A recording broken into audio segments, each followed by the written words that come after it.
Ya, keluarga Malaysia seperti yang kita sedia maklum, panggilan skamer semakin berluasa pada ketika ini dan elakkan daripada anda menjadi mangsa penipuan oleh golongan-golongan skamer ini. Jadi pada hari ini kita akan memetik tajuk yang berkaitan dengan peras ugut maya. Bagaimana langkah yang boleh kita ambil untuk memastikan kita tidak menjadi mangsa penipuan. Jadi seperti biasalah kita bersama dengan Tuan Samsudin Muhammad Fauzi yang merupakan Yang di-Pertua Persatuan Keselamatan Pengguna Kuala Lumpur. Assalamualaikum Tuan. Waalaikumsalam. Terima kasih. Baik Tuan, sebelum kita melanjutkan perbincangan kita berkenaan topik peras ugut secara maya ini, kita nak war-warkan kepada penonton di luar sana bahawa kita membuka talian untuk anda berhubungi bersama kami ataupun berkongsi pengalaman ataupun ingin mempertanyakan soalan di talian 0322829841. InsyaAllah bersama-sama kita mengetahui dengan lebih lanjut berkenaan peras ugut secara maya ini.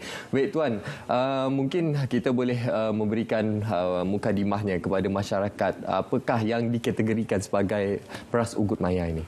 Peras ugut maya ni dia ada banyak lah.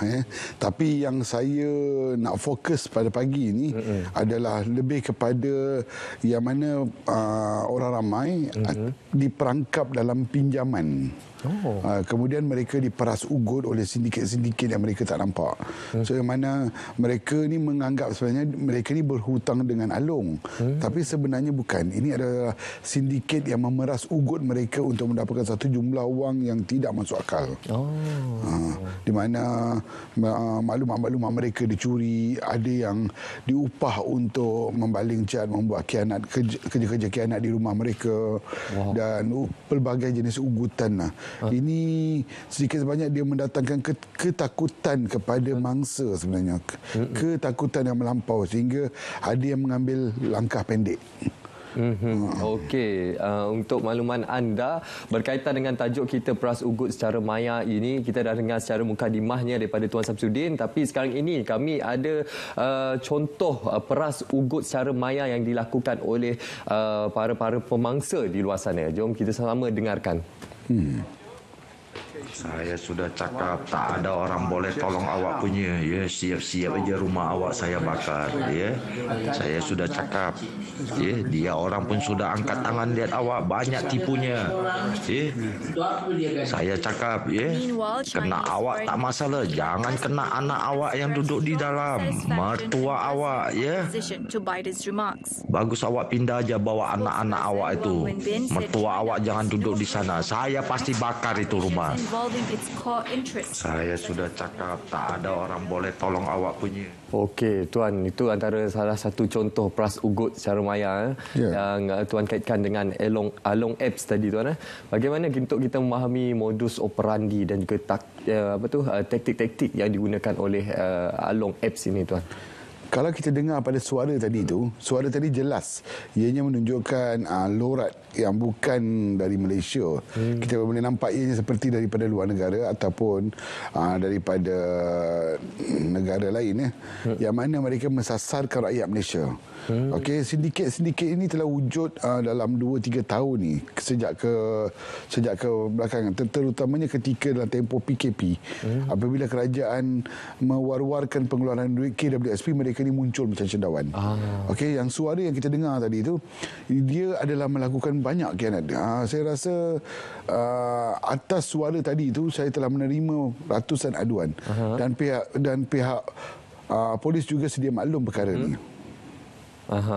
Okey, dan selepas itu mereka ni modus operandi mereka simple. Mereka akan mewujudkan satu apps, okey, dan apps itu adalah untuk tujuan kononnya sebagai untuk pinjaman. Okey, di mana mereka akan pedaya mangsa ataupun akan mempengaruhi mangsa untuk mendownload apps tersebut ke dalam telefon mereka dan kemudian apps itu akan mencuri data-data maklumat dalam telefon tersebut. Okey, kemudiannya mereka akan menggunakan kontak-kontak dalam telefon mangsa tadi tu untuk menghubungi rakan-rakan mangsa yang kata kononnya rakan-rakan itu dijadikan rujukan kepada pinjaman dan akan mula memalukan mangsa, memberikan pelbagai tekanan. Tetapi ada juga yang suara tadi tu dia akan mengupah kalangan mangsa juga untuk membuat kerja-kerja khianat di rumah mangsa lain. Contohnya seperti katalah di satu kawasan tu dia ada 2 peminjam. Okey, peminjam pertama dia target, dia kata ini adalah peminjam yang berpotensi, maka dengan itu dia akan upah peminjam lain. Dia kata sekiranya dia membuat kerja-kerja khianat untuk dia, akan diberikan sedikit bayaran ataupun ada diskaun dalam hutangnya. So ini akan mendorong mangsa sendiri membuat kerja-kerja khianat di rumah mangsa. Sudah ada tangkapan pun di Kelantan, di Kota Baru. Saya difahamkan pihak polis telah menangkap kalangan mangsa sendiri yang membuat kerja-kerja khianat di rumah mangsa lain. Okey, ini satu insiden yang perlu kita elakkan daripada berlaku. Pastinya ianya akan mewujudkan satu situasi yang tidak menyenangkan kepada mangsa-mangsa skamer ataupun penipuan ini. Baik, kita difahamkan, kita sekali lagi mengalu-alukan kepada anda, kita membuka talian 0322829841 untuk kita berbicara berkenaan skamer ataupun peras ugut secara maya, untuk kita berkongsi pengalaman pada pagi ini. Mungkin ada dalam kalangan keluarga Malaysia yang pernah mempunyai situasi ataupun pengalaman berhadapan dengan skamer ini. Anda dialu-alukan untuk berkongsi bersama kami pada pagi ini. Baik tuan, mungkin kita boleh lanjutkan perbincangan kita. Siapakah antara kelompok-kelompok masyarakat ataupun individu yang menjadi risiko kepada panggilan skamer ataupun kepada peras ugut secara maya ini? Tapi terlebih dahulu tuan, kita ada seorang pemanggil daripada negeri Johor. Assalamualaikum. Salam, Cik. Ya, puan. Saya dah 2 kali kena. Sekali dekat orang Negeri Sembilan, orang yang sama Cina, nama dia Jimiko. Lepas tu sekali lagi dekat Perak. Jadi dah 2 kali saya buat laporan sendiri kat sini dengan anak saya. Yang dua-dua tu pegawai polis tolong buat laporan polis. Jadi 2 hari lepas saya dapat telefon lagi sekali. Dia kata, "Encik, ini ada bil lawatan." Saya terus letak telefon, tak angkat. Jadi saya rasa itu cara yang terbaik, Encik, ya. Okey, maksudnya puan sudah berapa kali menerima panggilan daripada skamer ini. Jadi bagaimana puan untuk mengetahui bahawa ianya merupakan skamer dan ia bukan satu panggilan yang tidak benar, puan? Sebab saya kontak polis. Dan polis tu try check, dia betul ada orang. Orang sama Jimiko. Dia buat wang haram ni dengan Bank Negara. Saya tak tahu laporan wang haram ni macam mana, saya tak tahu. Jadi saya buat laporan polis. Alhamdulillah polis tolong saya. Saja seorang, tolong aja semua saya sudah datang. Lepas tu dah tak ada panggil lagi. Syukur pada Allah. Cuma 2 hari lepas, di telefon dia, "Encik, ni ada bil rawatan. Awak, dia tahu dalam rumah saya anak saya sakit pension. Begitu tak ada pakai rawatan luar, kita pakai kerajaan." Saya terus tak telefon, dia tak percaya. Rasa saya yang paling baik kita buat macam tu, ya. Baik, okey, itu perkongsian pengalaman daripada Puan Rafia daripada Johor. Terima kasih Puan atas perkongsian pagi ini. Ya, Encik, hari ni bila hari wartawan? Ya, Hari Wartawan. Hari Wartawan pada 29 Mei, Puan. 29. Okey, terima kasih Puan. Terima kasih banyak, Encik. Assalamualaikum. Waalaikumsalam. Okey, Tuan, macam mana kita boleh menilai situasi yang dialami oleh Puan tadi? Berapa kali menerima panggilan skamer ni, Puan? Okey, macam ni. Tadi dia sebut nama tadi, ya. Dia sebut nama. Yang suara tadi yang dimainkan tu memang betul banyak merujuk pada nama tersebut. So suara tadi adalah popular di kalangan mereka mangsa-mangsa peminjam kepada apps ni. Sebab tu yang mana-mana yang mengenali suara tersebut, saya mengalu-alukan supaya membuat panggilan pada pagi ini dan boleh bertanya soalan. Sebab ramai yang tertekan dengan suara tadi itu. Okey, dan pihak polis pun tahu suara tu. Mungkin mereka juga tengah mengesan dari mana suara tu datang. Okey. Sebab banyak kerja-kerja khianat telah dilakukan. Okey, kita ada rakaman suara yang kedua yang ingin kita kongsikan kepada semua penonton berkenaan peras ugut secara maya ini. Jom kita dengarkan sama-sama. Bawa family awak, tak payah duduk sana. Ya, saya sudah bagi tahu awak. Ya. Jika kena anak awak, mother induk awak, tak payah awak salahkan saya. Ya. Ini tai awak yang buat.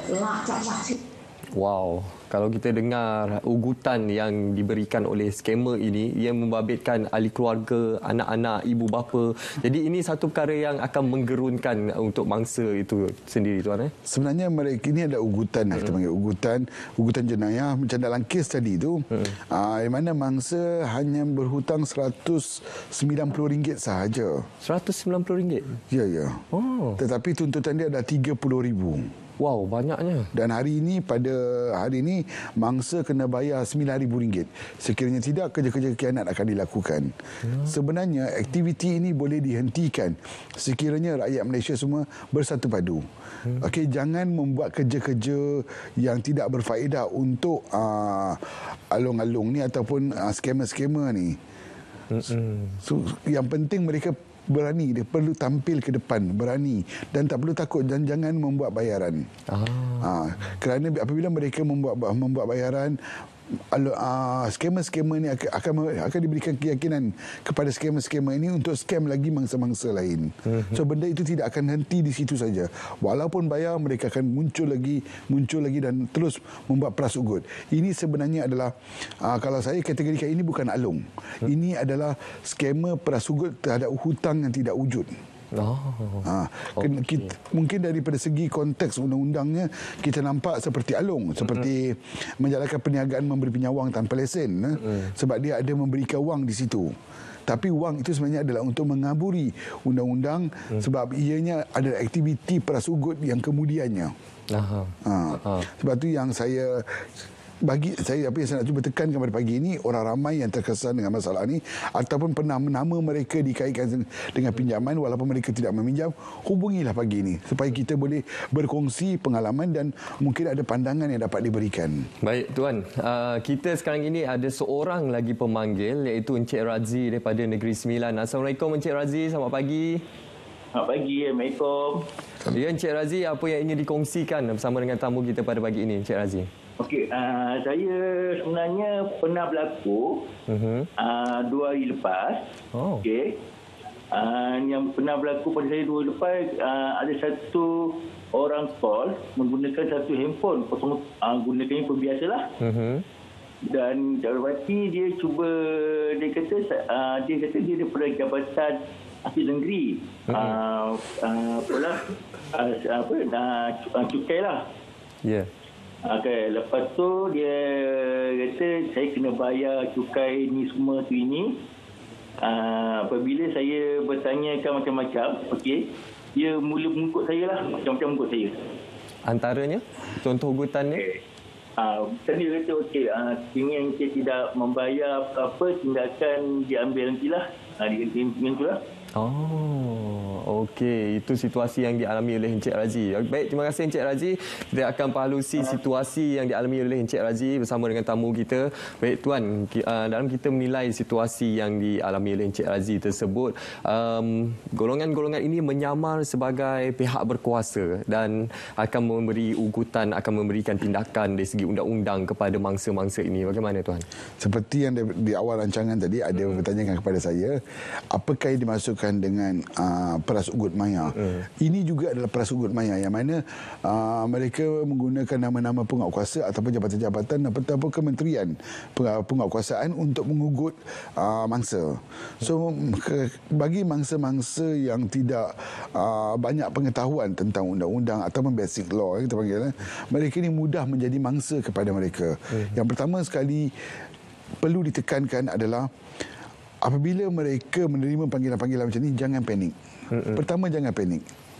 Okey, kerana tidak adanya pihak penguatkuasa ataupun badan-badan penguatkuasa ni akan menyiasat ataupun suruh membayar secara talian dalam telefon. Tidak ada, tidak wujud. Walaupun apa juga nama yang mereka berikan, kata anda mempunyai tunggakan LHDN bla bla bla, lepas tu komputer jawab ataupun ada mesin jawab, kemudian kata akan disambungkan dan sebagainya. So jangan percaya semua tu. Itu semua adalah perangkap. Okey, benda-benda ni muncul, orang ramai perlu ingat, benda-benda ni muncul selepas kerajaan mengumumkan pengeluaran KWSP daripada yang pertama dahulu. So pelbagai skema dah mula muncul dekat Malaysia. Okey, walaupun mereka bukan di Malaysia, mereka daripada negara-negara lain dan membuat skam di Malaysia. So orang ramai perlu ingat, jangan takut, jangan panik. Sekiranya kalau kata anda dihubungi oleh LHDN contohnya, okey, tangguhkan dulu panggilan telefon tersebut ataupun matikan, hubungi LHDN. Betul tak ada panggilan-panggilan macam ni yang menghubungi kami untuk membayar cukai? Jangan panik, jangan takut, tak ada apa benda. Tidak ada tangkapan yang boleh dibuat melalui telefon. Yakinkan diri dan hubungi pihak-pihak berkuasa. Baik Tuan, selain menyamar menjadi pihak berkuasa untuk memeras ugut dan juga menipu daya mangsa-mangsa ini, ada juga yang menyamar seperti menjadi alung untuk memeras ugut kepada mangsa-mangsa ini. Namun mereka juga menggunakan sindiket ataupun modus operandi yang mengatakan bahawa jika mangsa melaporkan kepada polis, mereka akan mengganggu ataupun mengugut ahli keluarga-keluarga yang lain. Sebenarnya jarang sekali mereka bercakap macam tu. Mereka tidak hairan pun sekiranya mangsa melaporkan kepada pihak polis. Mereka tidak kisah pun. Sebab apa, mereka akan kata, saya tak kisah kamu nak lapor polis ke apakah, kerana kamu tidak boleh kesan kami. Kerana kebanyakan mereka bukan menggunakan talian tetap. Mereka menggunakan panggilan WhatsApp dan sebagainya. So agak sukar untuk mengesan mereka kerana mereka menggunakan VPN. Apa yang kita nak cuba bagi tahu pagi ini adalah kesedaran kendiri. Orang ramai perlu tahu. Jangan download apa-apa apps pinjaman ke dalam handphone mereka. Baik Tuan, kita ada seorang lagi pemanggil, Encik Suhaili daripada Selangor. Assalamualaikum, selamat pagi. Pagi. Okey Puan, boleh kongsikan pengalaman Puan berkenaan tajuk kita pada pagi ini, peras ugut secara maya Puan? Okey, saya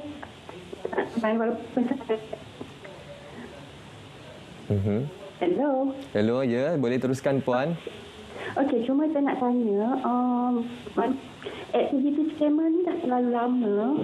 Jadi, adakah kerajaan gagal nak mengatasi masalah ini? Sebab terlalu lama sangat. Baik.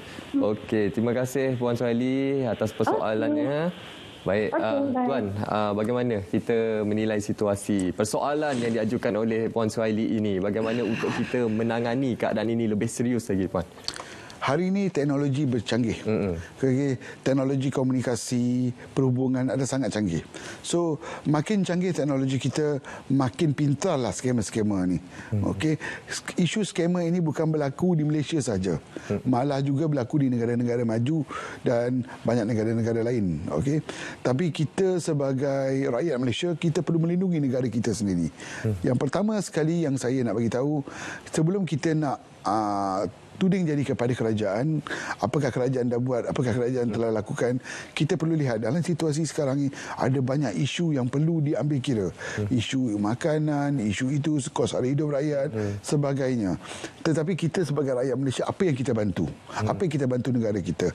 Yang pertama sekali yang saya ingin tekankan di sini adalah kesedaran kendiri itu adalah penting. Jangan biarkan diri kita ditipu oleh orang. So bagaimana? Semua menggunakan telefon pintar. Tapi sejauh mana pengguna itu sendiri pintar menggunakan telefon tersebut? Okey, ini download apps yang tidak sepatutnya ataupun mereka tidak mengambil tahu dari mana datangnya apps tersebut ke dalam telefon mereka. Mereka mendedahkan maklumat diri mereka di laman web yang tidak berpatutan. Okey, ada di antara mereka yang membiarkan akaun mereka dijadikan keldai akaun, dan ada juga yang membiarkan diri mereka menjadi keldai kerja-kerja khianat. So sekiranya mereka ini boleh menghentikan perkara ini, saya yakin skamer-skamer ini tidak dapat mencari makan di Malaysia. Kerana akaun bank adalah sesuatu yang sangat penting untuk mereka.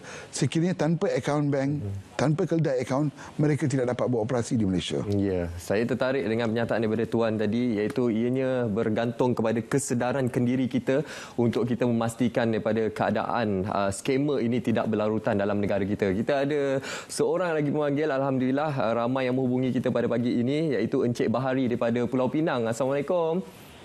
Ya, waalaikumsalam Tuan. Ini Tuan, saya nak tanya pasal skamer ni kan.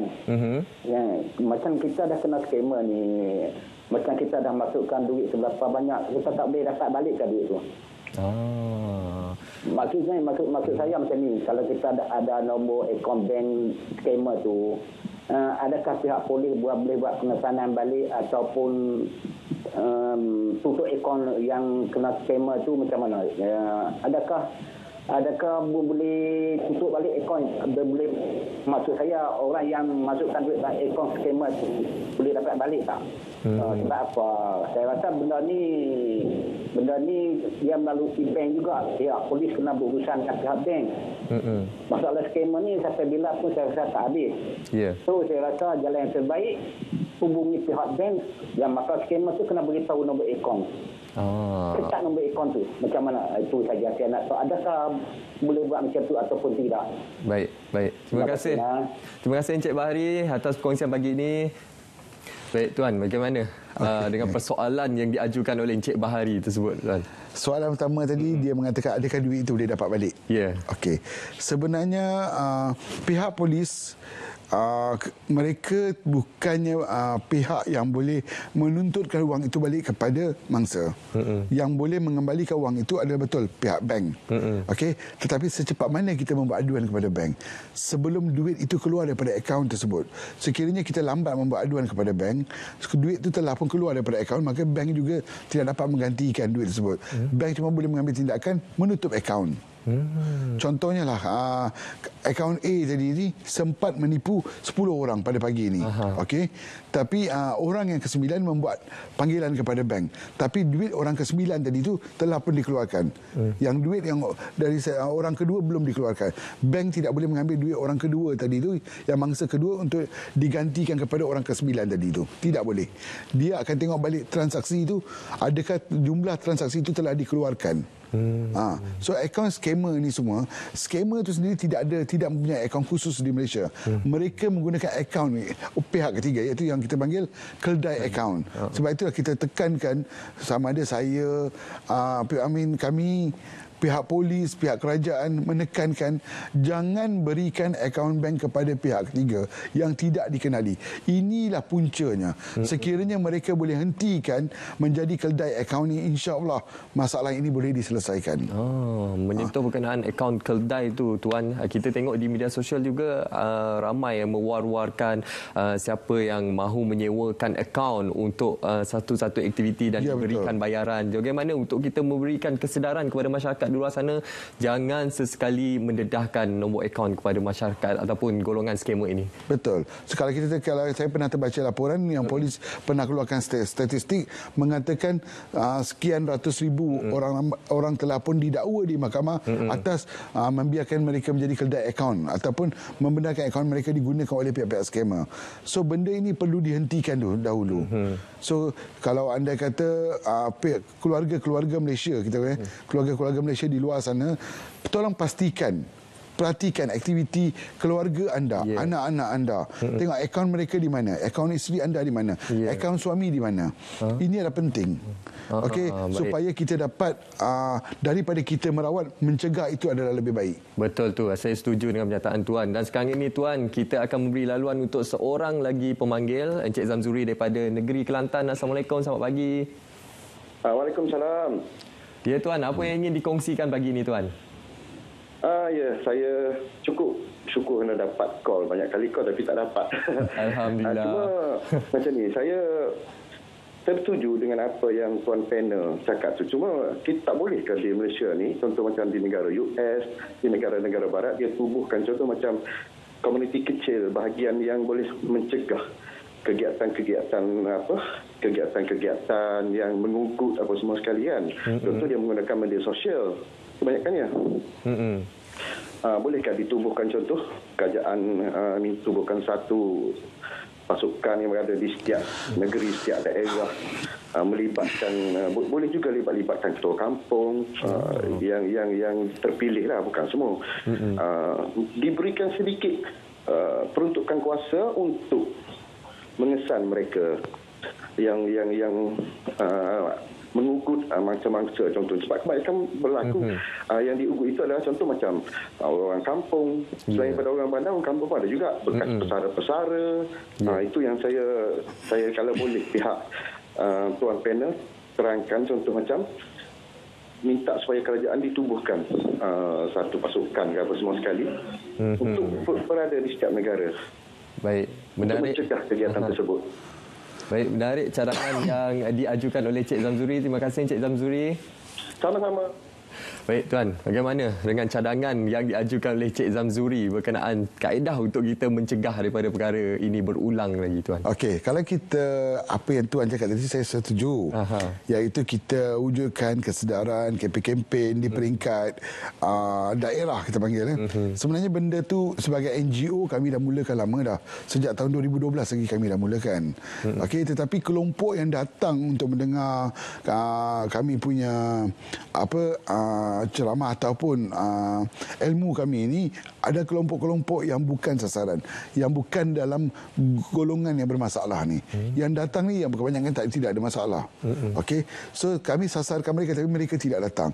Kebanyakan golongan-golongan yang jadi mangsa ni ada golongan-golongan yang enggan mengambil ilmu sebenarnya. Kurang membaca. Okey, kurang untuk mendedahkan diri kepada perkara-perkara ilmu. Okey, ini sebab tu mereka ni mudah menjadi mangsa. So kalau kita bandingkan dengan negara-negara luar tadi dia petik tadi, sebenarnya kita telah pun ada cadangan. Mana kami telah mencadangkan sejak tahun 2013 lagi. Okey, supaya diwujudkan thumbprint di mesin ATM.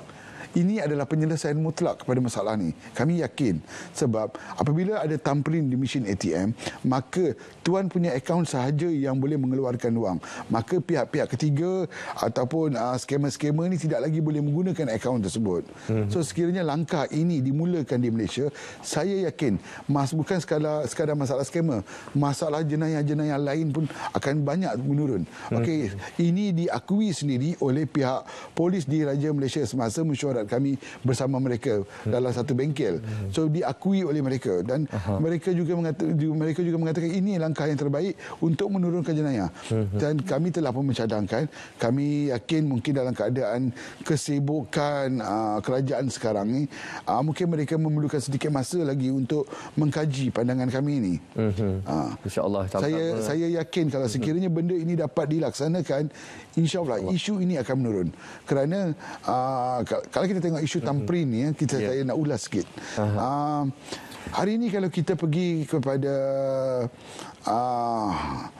kita pergi bank negara sendiri pun.